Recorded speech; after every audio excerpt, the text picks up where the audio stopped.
Good morning. I'm David Wessel, Director of the Hutchins Center on Fiscal and Monetary Policy at the Brookings Institution. I'm very pleased to welcome Mark Carney to our virtual stage today. Extraordinary is an overused word, but Mark Carney's career qualifies for sure. In fact, if you look at his resume, you'd think he must be 96 years old. He was born in Fort Smith, Northwest Territory in Canada, which I mention only because a Google search turned up that its official motto is perseverance. He has an undergrad degree from Harvard, a PhD from Oxford, spent 13 years at Goldman Sachs, a decade in the Canadian government, including 5 years as the governor of the Central Bank of Canada during the global financial crisis. And then because that wasn't challenging enough, he became governor of the Bank of England from 2013 to 2020 during the whole Brexit mess.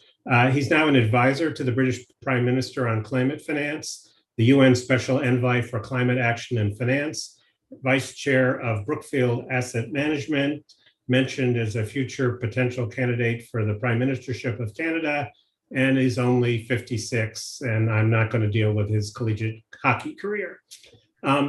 Mark must have decided that he would write only one book in his life, so his new one, which is called Values, Building a Better World for All, is really several books in one. It's a history of money, a discussion of what markets can and can't do well, a primer on climate change and what to do about it, lessons on leadership, and then some. I'm probably one of the few people that read all 20 paragraphs of the G7 finance ministers' communique that came out over the weekend.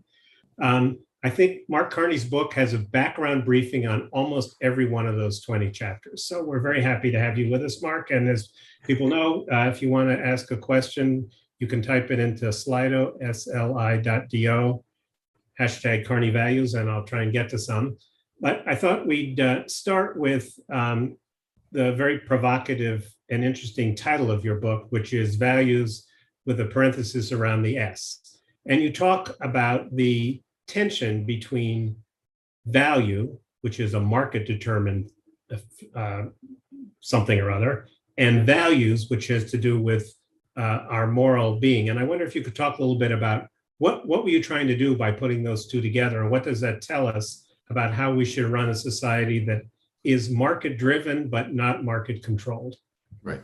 Well, thank you, David. Thanks for having me, and thanks to Brookings for putting on this event, but really for all the great work that you do. I've been a huge consumer over the years and beneficiary, and expect to over coming decades, I hope. David, yep, you and I read the G7 communique, and we pulled some of that out. I'm not sure anyone else did, but many people will be affected by what's in that communique. It's actually a more important communique and underlying decisions than before.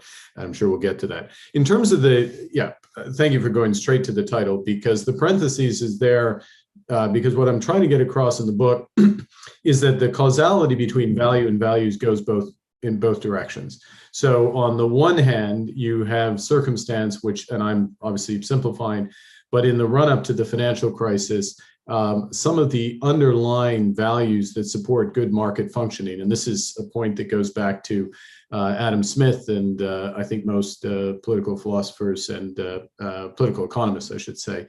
And in the end, most market participants would recognize that there's a role for regulation, but there's also a role for other institutions in the sense of Douglas North, which are customs and rules that support good market functioning. Well, we lost some of that. There were other mistakes in regulation elsewhere, but we lost some of that, and the balance went out, and that was one of the contributory factors to the financial crisis.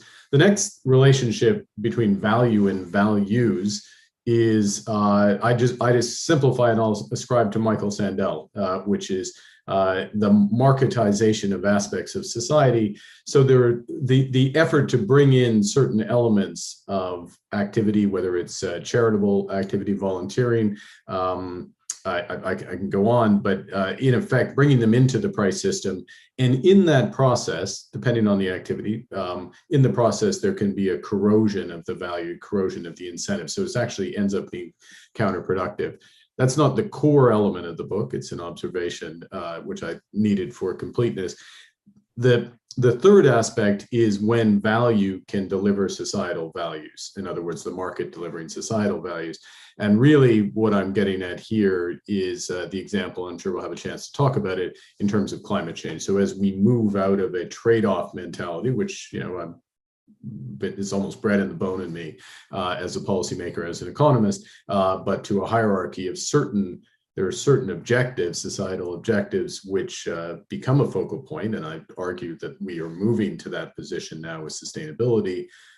Then the market, properly informed with the right tools, will be the driver of delivering those solutions. So value delivering societal value. So yes, the book, there's a lot in the book, but it's trying to capture those elements and using the experience of the crises that I lived through, and others, of course, on this webinar will have been active participants as well over the course of the last 10, 15 years. But do you think if you had to look at the needle, are we too far towards the market or too far toward the moral imperatives at the moment, or is that not so simple? Well, I think we were, and I lived through this as a policymaker, we were definitely too far to the market in the run-up to the crisis, global financial crisis, and it was an era of, I don't think it's an overstatement to say market fundamentalism. I was infected, with the cognitive capture, if you will, of that as well, where the answer to market failures was generally to create new markets. Market failures were missing markets, and again, since this is Brookings, I can use this shorthand to say it was an Arrow de Breu world, right? We had incomplete markets, and so the answer is missing markets. Now, of course, if the students of Arrow de Breu know that there's a lot of fundamental assumptions that go underneath that: perfect competition, commodity goods, etc., most of which don't exist in those circumstances. You also had, and this is a real balance for policymakers, you had a belief that, as Tommaso Padoa-Schioppa would say, that the policymaker had nothing to tell the market, only to listen and learn and divine the lessons of the market. And so there was the clean, not lean approach in central banking. There were other light touch approaches in regulation, other aspects that were there, and lots of reassurance of the market must have it right, or something like subprime was unlikely to, wasn't going to happen, as opposed to, and much less of, well, what happens if it does happen, and what would we wish we had done in that event? So I think in that case, we definitely had the pendulum wrong. I think in the case of something like sustainability, I'm not sure that the issues with climate change are the product of tragedy of the commons, of course. That's a market failure, can be fixed through an externality, through a carbon price, other factors. So that's something we're more comfortable with. I tried to argue over the years that there's also a tragedy of the horizon, in that we are discounting the future quite heavily. And by the time it's a clear and present danger in terms of physical impacts of climate risk, it's too late to take into account. So the question is, how do we change that? But in the end, that's a question of, it's a small p political question, which is, does society value sustainability? And until we get to that moment, the market isn't fully going to be in service of that value, nor are regulators. And we may get into this more, but I'll just take the opportunity to say this, which is that what we very clearly did 6 years ago in setting up with Mike Bloomberg the TCFD as part of a G20 process, but really a private sector process. What information? Task Force on Climate Disclosure. I'm sorry, yeah, Task Force on Climate-Related Financial Disclosure, which was a standard for companies to, and it is not a standard, a recommendation, voluntary recommendations for companies to disclose not just their current carbon footprint, but what are the risks going forward and what might they do about it. That, when it came into being, was, look, this is just to provide information for the market, to make a market in transition, because some people thought it was an issue. Some people didn't think it was an issue, so you can have a market. Some who thought it was an issue thought governments would ultimately act.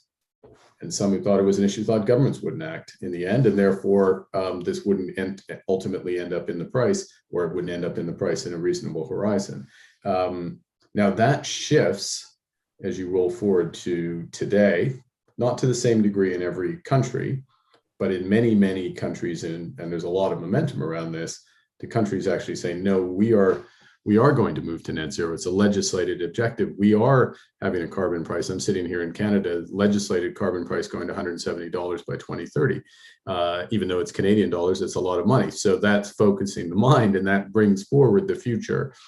So we see that shift. That's a very long way of answering your question in terms of the values, but those values in the end are determined by society, and you need that process. But if you do, and I'll finish here, David, and this is where, I spend a lot of time with people who are very focused on the environment, not surprisingly, given my roles. They tend to far too heavily discount the market and underestimate the power of the market if it is focused on finding solutions to an issue, even one as big as climate change. Great. I want to get back to climate change, but I want to talk about the nature of money first, and particularly your thoughts on the fixation that a lot of people have with cryptocurrencies and what the potential and the risks are. And I noted that the G7 says that they seem to be warming up to the idea of central bank digital currencies, say it can be a liquid safe settlement asset and so forth. And they seem to be really down on any rush to global stablecoins like Facebook's, formerly known as Libra, until we get a better regulatory thing. So put this moment of cryptocurrency in perspective for us, and where do you think it's going, and what should we do to make sure it has more positive than negative aspects? Yeah. So I thought that was particularly eye-catching as well in the communique, all aspects of that. And so let's take a step back. So why? I mean, we're in a time of proto competing currencies. The Facebook's effort, which is now called Diem, I guess, instead of Libra, which is a stable coin. So for those who, most people know, but it's the idea is it's a crypto instrument which is backed one-to-one by the underlying asset. So if it's a US dollar Diem, it's backed one-to-one with, ideally, by the way, and this is a key point, ideally not just treasuries, but liabilities, safe, risk-free liabilities in US dollars that matches the maturity of money, which is instantaneous, right? Kind of hard to get. I can think of one place that provides that, called the Federal Reserve, but I can't think of anywhere else. So, by definition, you've got some mismatch.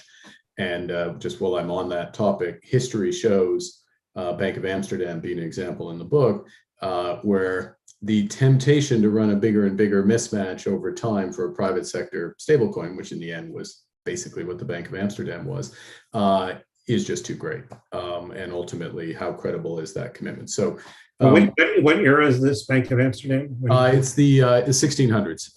And, it ultimately, they come unstuck because they end up not just running a mismatch, but they lend to the Dutch East India Company. And people realize that the Bank of Amsterdam bills have risk associated when they previously were back one-to-one with the gold and silver that had been deposited there. So that's there's lots of concerns with stable coins, but that's one of them, which is that in the end, they'll get a new CFO, a new treasurer. Ultimately, they'll stretch. There's a money for nothing type approach.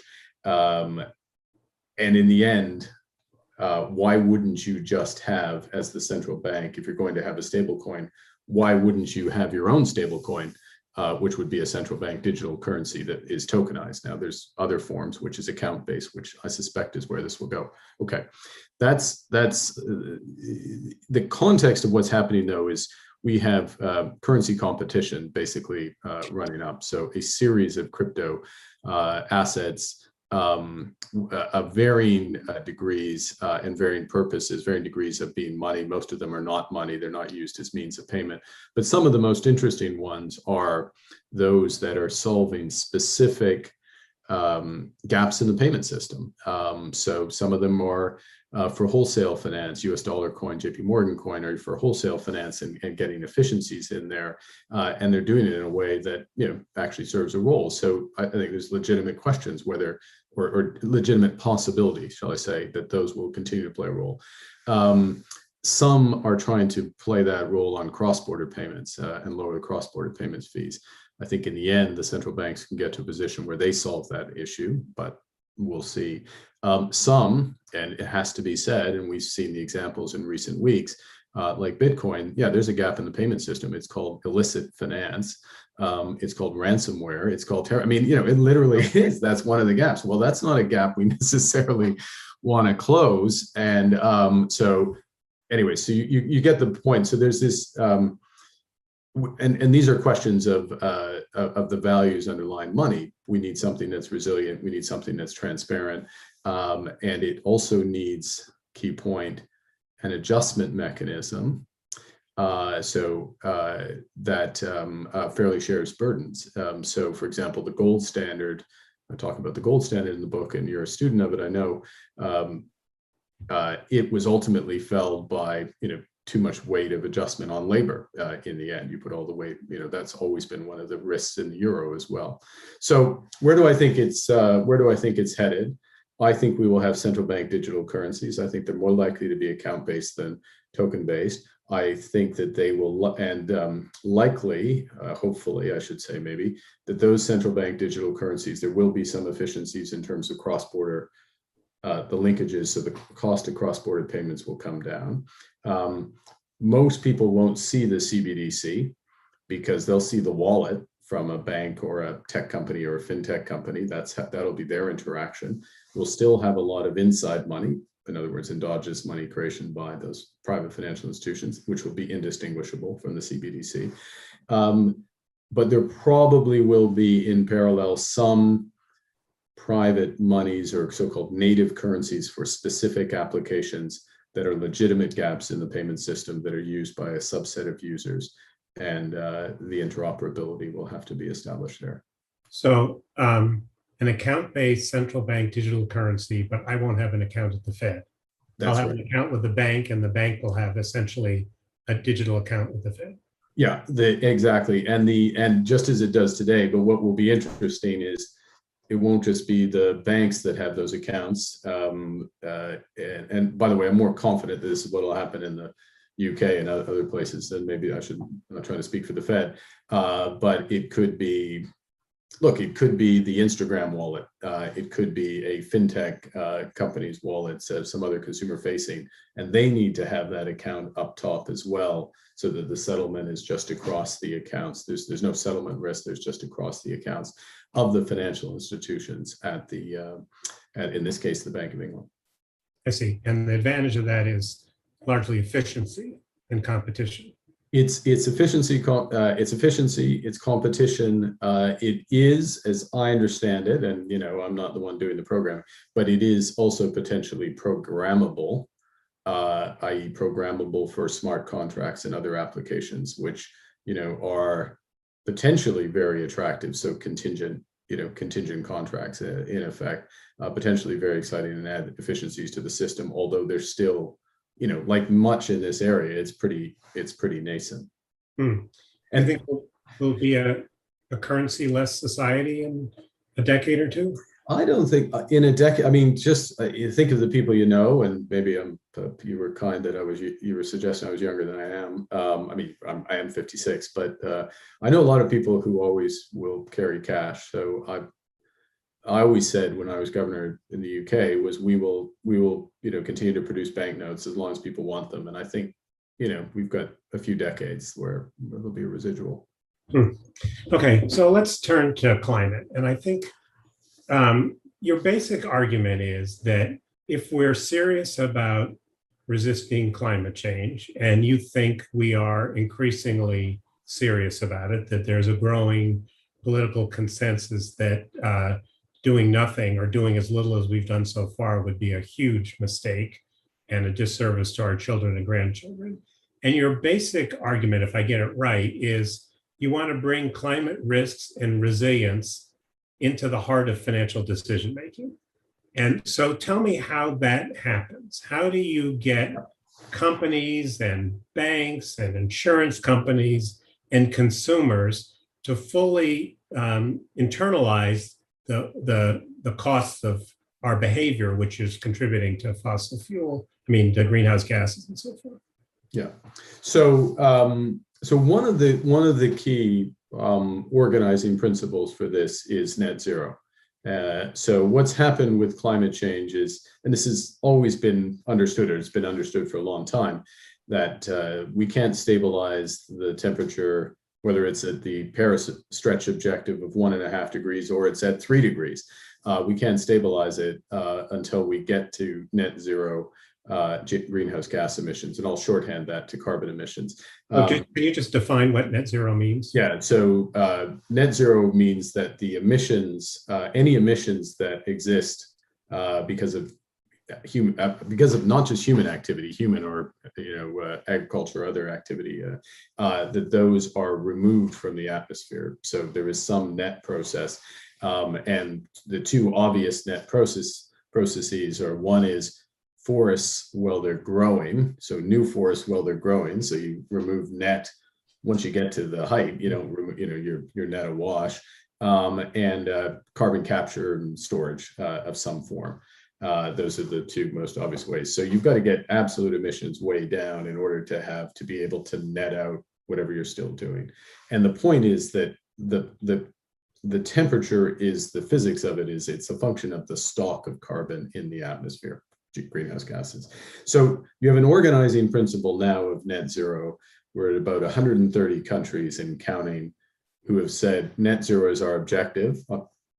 Glasgow, the COP meeting, the UN meeting on climate this November, is a net zero COP. So we're trying to continue to increase that. US has joined this. China's made its commitment, try and get a few other emerging economies in there. But it's 70% plus of global emissions are organized net zero.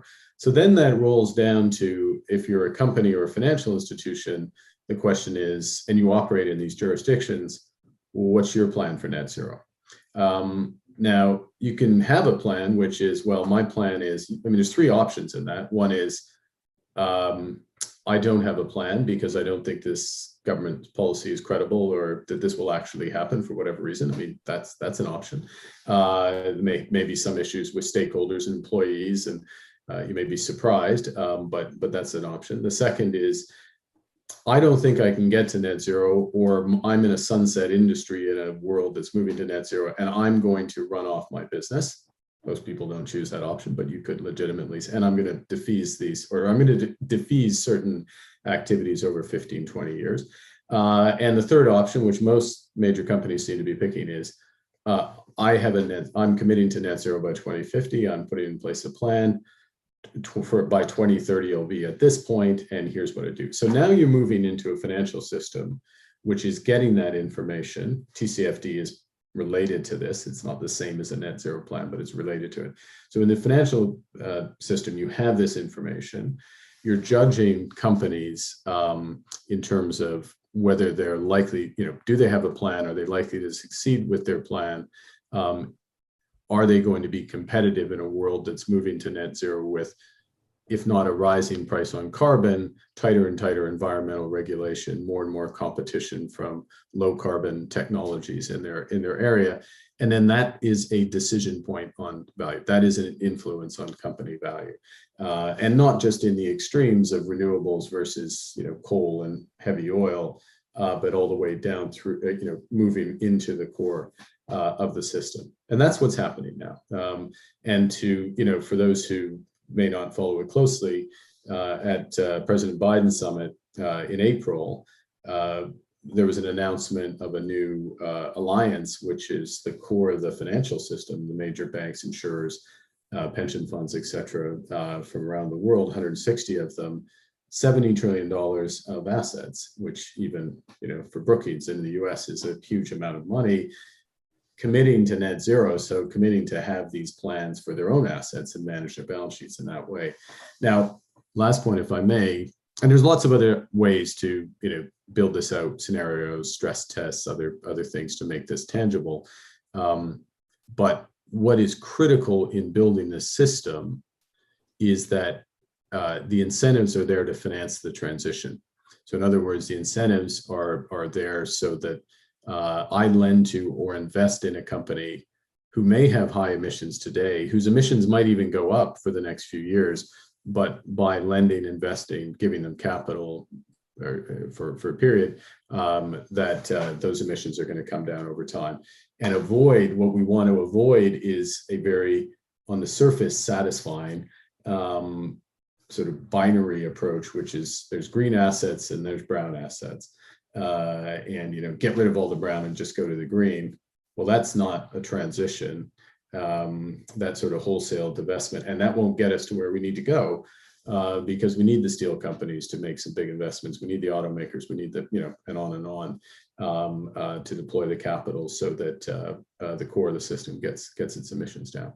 Let me pick up on that, because when I noted on Twitter that I was going to be talking to you, I got some people, I think you've probably heard from them yourself, that suggest that a company like Brookfield, where you're involved in doing a lot of investing in renewable energy, is also investing in fossil infrastructure, pipelines and stuff. So what is the role of the big institutional investor? You're suggesting that not investing in fossil is a mistake because it doesn't give them the resources to make the transition, or what's the argument? Well, yeah, it's entirely situation specific. So Brookfield is one of those.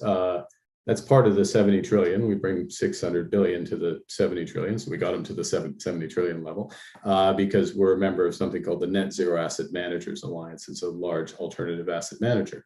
So what are we doing is we have, we map our carbon footprint.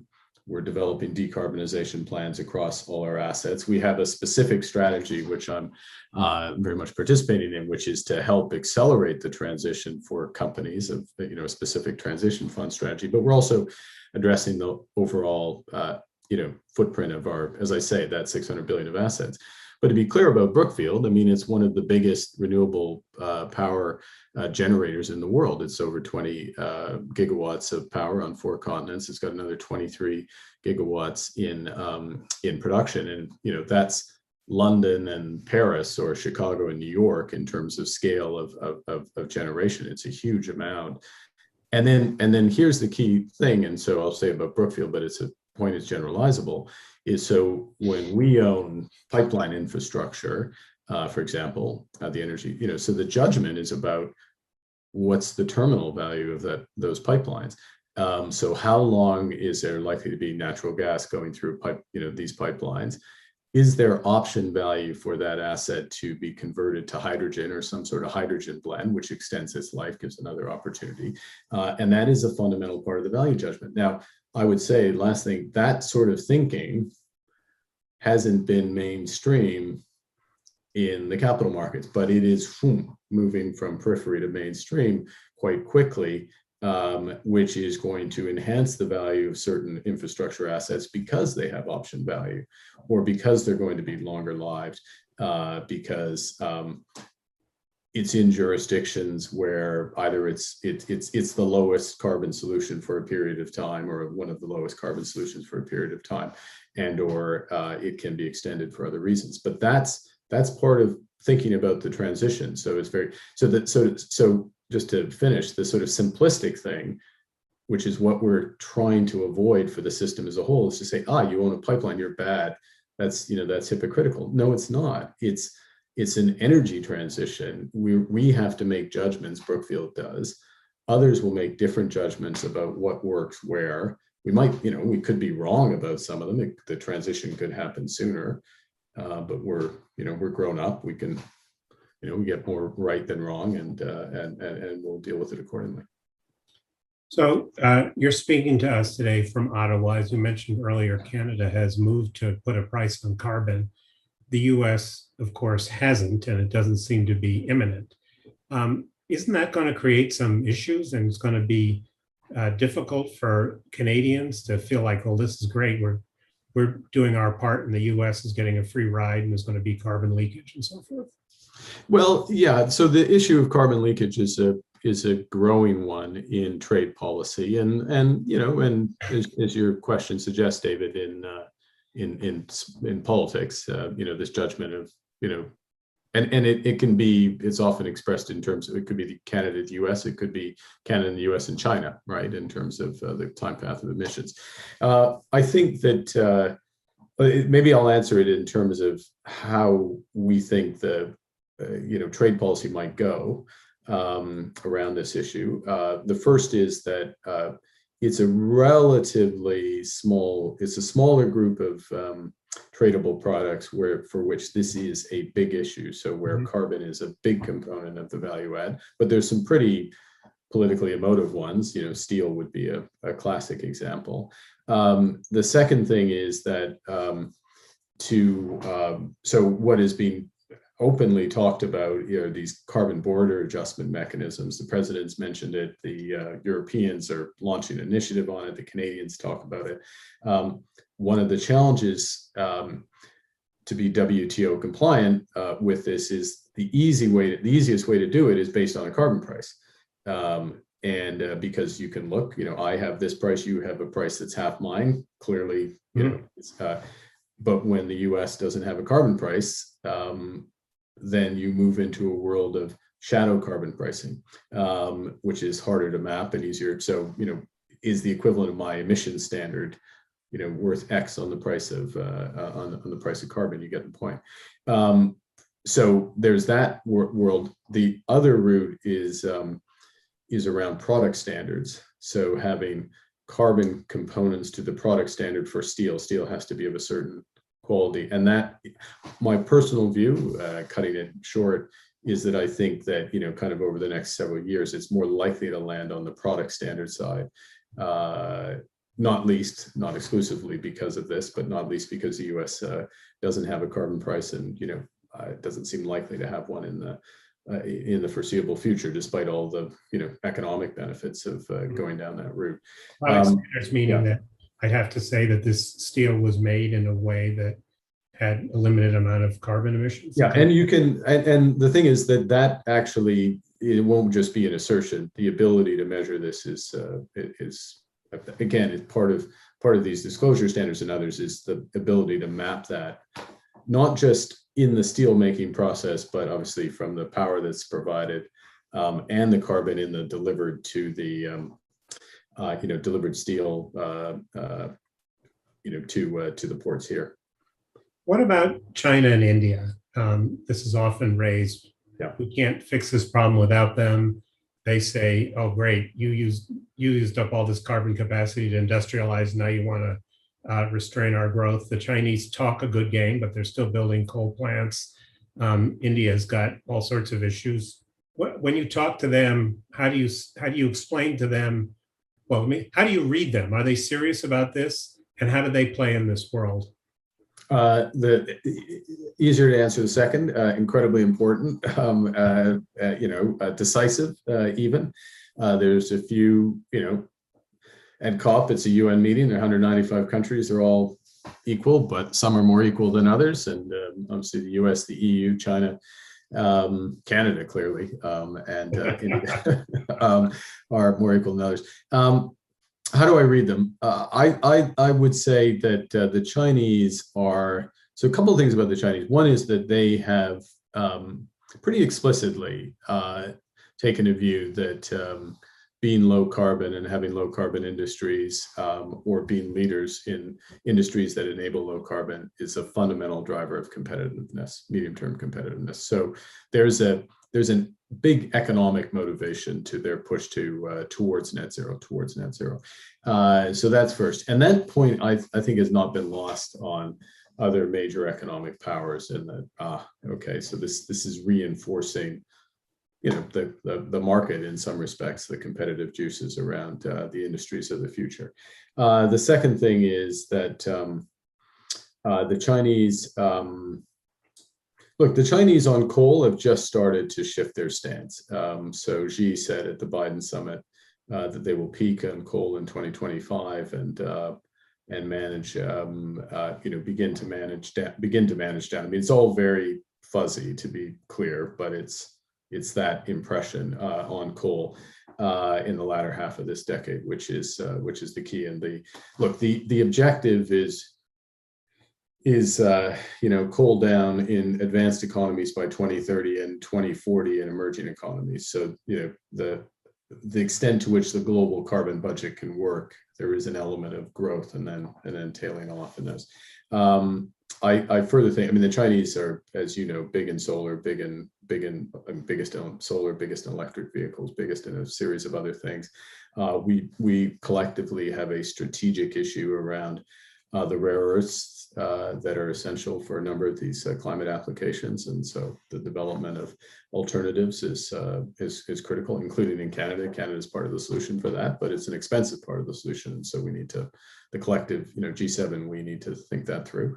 But on balance, I think China is a force in this, and obviously the largest emitter, but also one who will increasingly be central to the solutions. I think India's more straightforward. I mean, it's a complicated place to govern. It's a federal structure, but the commitment at the top is quite clear. Whether it's formalized into a net zero commitment remains to be seen. But the scale of ambition, particularly on the power side, is enormous. It's one of the most attractive growth opportunities, and I think that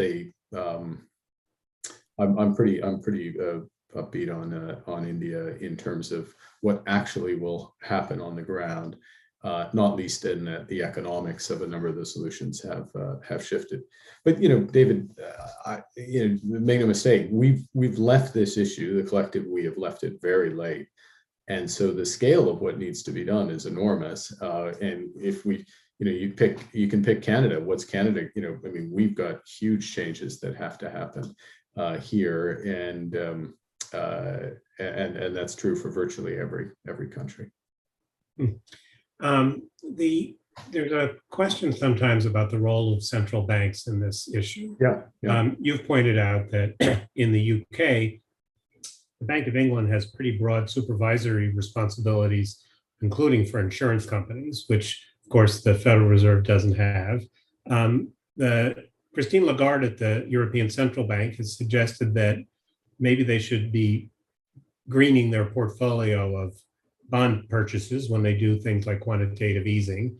That seems to give the people at the Federal Reserve the shivers. So how would you describe, I think the role of the central bank as a financial supervisor in this area is pretty straightforward. If the institutions are taking risks that they don't fully understand, it's the role of the supervisors to point that out. So that's the easy part. But when you get to things like green bond portfolios, do you think that's a step too far, or do you think this is such an important issue that we have to use every tool we have? Well, I think, yeah. So I think you've summarized it well. And I'll just, for those who don't follow it on a daily basis, I can understand why you might not, but the Bank of England received, my successors at the Bank of England received 3 letters a couple months ago, which said Monetary Policy Committee, Financial Policy Committee, which is the Macro-Prudential Committee, the so-called Financial Stability Committee, and the Prudential Supervisory Committee, take climate change into account what you do. Chancellor, then it's all consistent with the legal framework. So as a secondary or supplementary objective, you got to take it into account. And what the Bank of England is doing is now, in last week, and I would recommend, people are interested, if you just search on the website in the last 2 weeks, they've come out with a discussion paper, consultation paper on how they may tilt, and that's their words, their bond purchase program to take climate change into account. They own about 6% of the UK corporate bond market, but obviously it's a central bank, and it could have, could set a standard, a de facto standard, depending on how they do things. But they've also received a letter that says, this is the kind of things you should do, because it's not just like the current government's policy in the UK, it's legislated, net zero is legislated. There's annual, requirements, etc. So it's so integral to policy that you too have to take it into account. Now, port over to the US, where it's the current government's policy. It's not legislated. There's not this mechanic of regular letters from the Treasury Secretary to the Fed chair. And the principle in general, and when I was a central banker, and the principle the Fed would be under as well, is one of market neutrality. When you go in the market, you try and, sometimes deviate from this as in monetary policy, but you try and buy across the curve.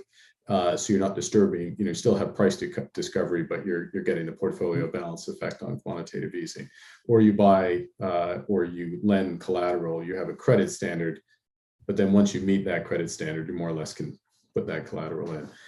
So this is putting another overlay on top of it, which my personal view is you need that grounding in that the Bank of England has, that the ECB has, by dint of the Maastricht Treaty and the requirement for them to take into account the core policies. That I forget the exact language, but it's pretty well grounded legally. And I can assure you that the place is stuffed full of lawyers who look through these things, and if they get it wrong, the German Constitutional Court will be looking at it, etc. So that's incorporated.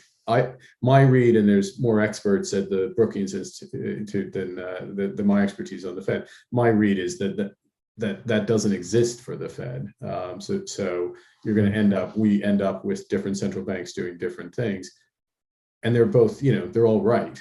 They're all correct in what they're doing. It's a nature of the institution.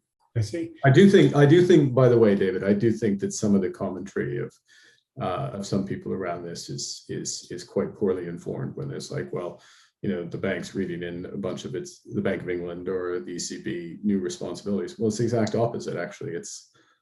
The Bank of England couldn't be clearer. Assigned responsibilities. Yeah. Somebody from Canada wrote a question said, how do we operationalize your recommendations to embed deeper values in our economic decision-making? You've made the point that when the society decides to do something, then the market is a good way or a way to make it happen. But the predicate is that the society has to decide that the values are important enough. And I think that the question is asking is, how do we make sure that policymakers in the society do that? Yeah. So that is part of the reason why the book's so long. It actually goes through, if you go chapter 16, which goes to country policy, but it's in the leadership chapter, the purpose-driven company chapter, other aspects, these are examples of how you do it. So let me just give 3 quick ones. So it's not all about saying there's an objective, but so one of the values that's important for market functioning is some sense of responsibility of senior managers who run financial institutions. Responsibility, not just for themselves, but for their institution and for the system. How do you embed that? And the book goes through this. You have, it's alignment of compensation, holding back bonuses, and when can those bonuses be clawed back, under what circumstances? The book goes through what we did in the UK on that front. It's something like the senior managers regime, where I am explicitly responsible. I'm not responsible for everything that 10,000 people who work for me do, but I am responsible to make sure I train them, that they knew the rules, that I gave them the tools, that they had the support, and I had some monitoring things. And if I don't do that in the UK, I am on the hook for that. So that's how you embed responsibility. In terms of sustainability, part of the way we do it, apart from countries setting up objectives, climate stress testing, scenario analysis, those types of supervisory requirements we increasingly have in financial institutions, that gets you thinking as a senior manager there, as the board member, well, what does my portfolio look like if the country actually does what it says it wants to do, which is to, get to net zero? And it's, I might want to take that risk, but I need to be informed of that risk. And nobody knew the answer to that question a few years ago. People are discovering the answer to that question, and then they'll take their own decisions. And then around resilience, and I'll stop here, which is another one of the values in the book that's emphasized. And to be honest, I twin that with humility, another important value, which is something I said earlier, which is getting, and this is maybe a little more for public officials, but getting into the habit of planning for failure. Don't spend the whole time telling yourself the cyber attack won't get through. Think about, what do you do in the event that a large systemic bank is frozen for a period of time because of a successful cyber attack? How do you keep the system functioning? What is the backup? What do you do in that case? Countless other examples, but that's part of the role of building resilience in. And so some of it's institution. These are examples basically of how you embed it, and it's not sitting around holding hands and just saying, okay, let's be better people and everything will come. The book is anything but that. And just to be clear, it's, in the end, these are values about longer term economic prosperity. I mean, I'm not trying to write something. I'm an economist after all. I'm not writing something that's like, let me ask you to put your economist and veteran central banker hat on for a moment. I think there's some concern around the world, particularly here, that we had a very aggressive fiscal and monetary response to the pandemic, which worked out extraordinarily well. Yeah. I look at the forecast that people were making in March 2020 and where we are today, and I would chalk this up as job well done by the fiscal and monetary authorities, and not only here. But now there's a growing angst that, okay, maybe we did a little too much and that we're at risk of pushing inflation up beyond our objectives. And I sort of wonder how you look at the world of inflation, particularly given what we see in fiscal and monetary policy here and in Europe and the UK. Yeah, look, I think the prospect of let's strip out the last couple of last months and the very short term here, where it's been well telegraphed there'll be transitory factors that'll push things up, and then focus on the relevant horizon for policy. I think there are signs that inflation will be above target over the horizon from here. So if you were dropped into to run the FOMC, David, next week, and you're looking forward, there are signs of in the labor market, signs in terms of supply shortages and other, it's a little more than a short term. There's also reasonable reason to expect sustained momentum, all subject to, it's not a black swan because it's right in front of our face. It's all subject to, the uncertainties of COVID variants and all that. But the prospect of inflation being above target for longer than the makeup of the past undershoot, I think the balance of risks is headed in that direction at this stage, I guess is the way to put it.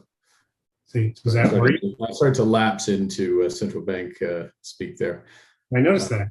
Yes. I'll put you down on, if they put you on the if you decide to add to the Federal Reserve to your central bank revenue, I'll put you on the hawkish side of the spectrum.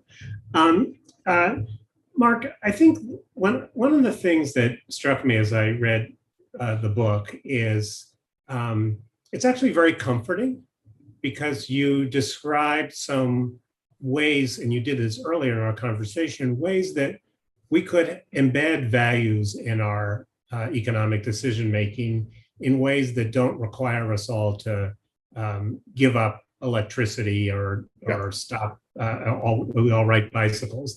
You describe how we can get from here to there, and you made the point earlier that it's going to be hard because we waited too long.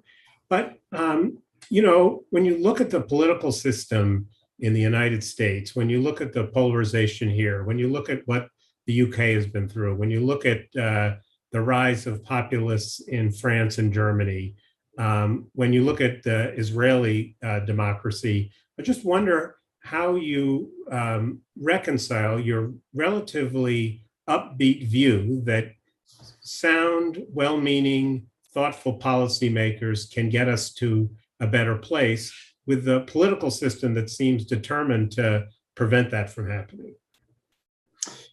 Yeah, it's well, a couple maybe suggestions on this specific issue, which is first, it does put a premium on measures.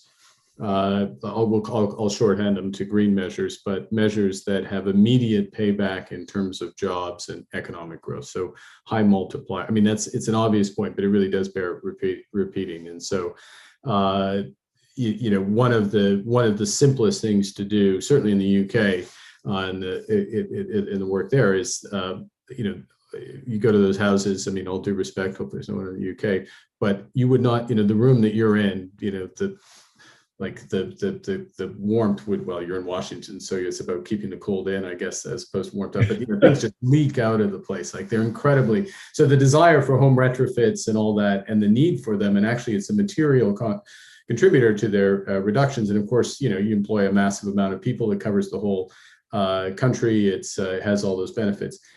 There's a series of industries, again, in the UK on the renewable side, for example, the wind industry, which has also very high multipliers, particularly in some of the less advantaged, the Northeast, basically, less advantaged parts. So you do those things early that have tangible benefits that affect a lot of people, that create jobs, and you're like, well, this is what this is about, as opposed to everyone eating lentils.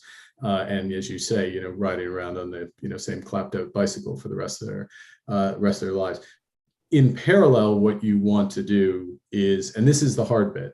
I agree, this hard bit with because of the political dynamics. You need enough of a consensus for this to be credible, which is you want to lay out a path for tougher regulation down the road. So the advantage in the UK of saying there's no new internal combustion engine cars sold there after 2030 is it's credible, and it's spurring investment in the UK in plants and other things.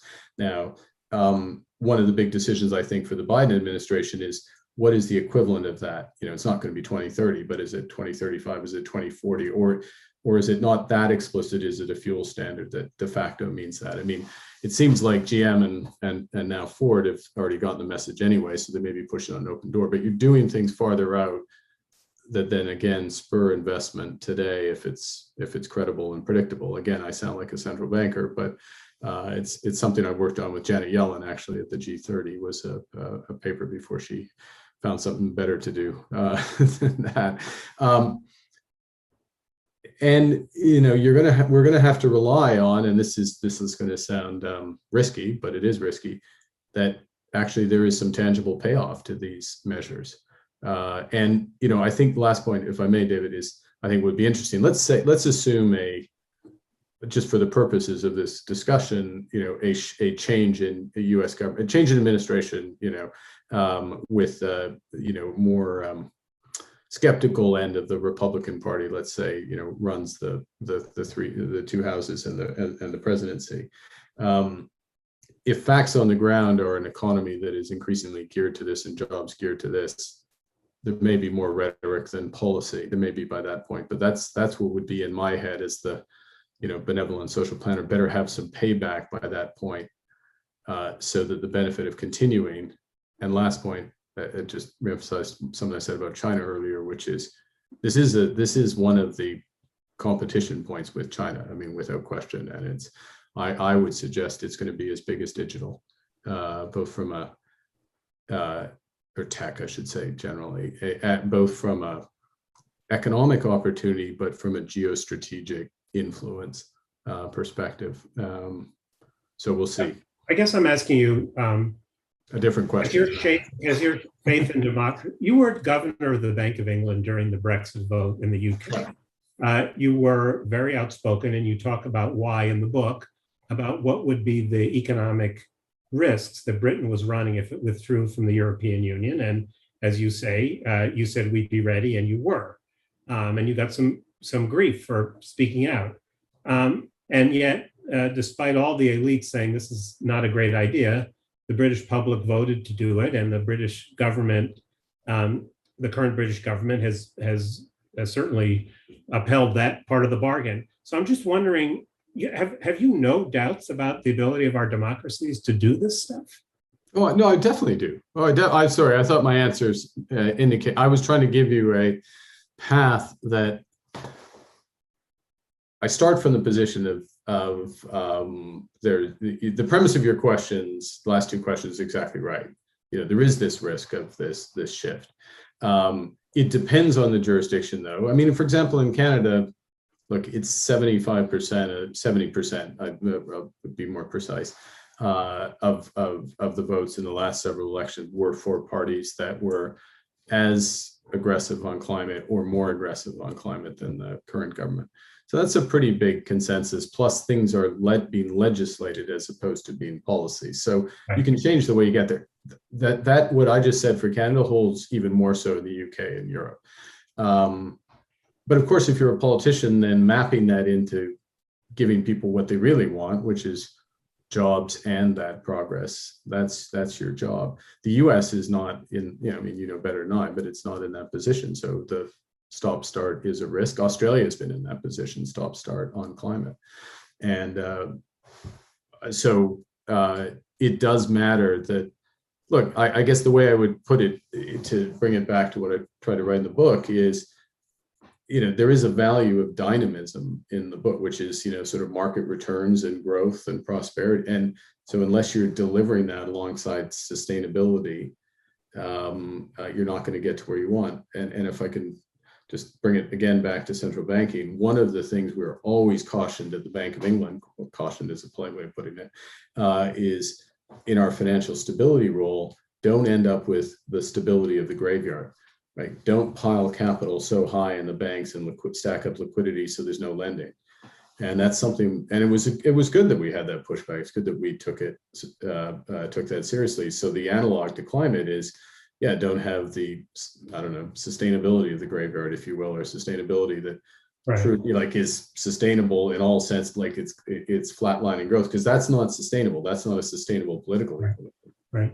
So, Mark, we have a few minutes left. I wonder if you could end on, if you had to draw a couple of conclusions from your chapter on leadership to people who are young or aspiring leaders, what would you tell them are the most important lessons that you've learned in your time in all these incredibly important roles? Well, I think I've mentioned it earlier. One is this point on humility. So, and it's the nature of the roles. Being a central banker, you kind of look at glass half empty a lot, including on Brexit. My job was to think about what could go wrong and prepare for it. So that aspect of humility. There's a more positive aspect of humility, which is, if you will, which is I certainly had a lot of good fortune to end up in the roles that I had, and to some extent, good fortune begot more good fortune. And so, don't take yourself that seriously, and remember your responsibility while you're there is to improve the place and leave it better. And then, there is a basic point, which I think is increasingly understood, that, as a leader, you're setting goals and you're catalyzing action, but you're not leading if no one's following. And part of the way to get people to follow is for them to be fully engaged in how to solve the issue. It's not just about having diverse voices at the table. It's an inclusive process, so that they really are part of making decisions. They feel that they've been heard, and then even when the decision doesn't go their way, they understand and they get behind it. And that's that's a learned skill. Maybe it's inherent for some people. It's certainly something I learned over time, but it's really important to be able to do that. And it does take more time than top down, sort of leadership by fiat, but it's far more effective over time, and it's far more satisfying for everybody involved. Interesting. Well, thank you. That's been a fascinating hour. I really appreciate your time. If we were meeting in person, I'd hold up your book, but I only have it on my Kindle, so I can't hold it up. But it's as I said, it's almost an encyclopedia. And I think that there are individual chapters that I will go back and read when these things are in the news, which makes it a very valuable resource. So again, thank you for your time, and look forward to your next act. Yeah, thank you very much. Thanks for watching. Be sure to like and subscribe for more videos from Brookings.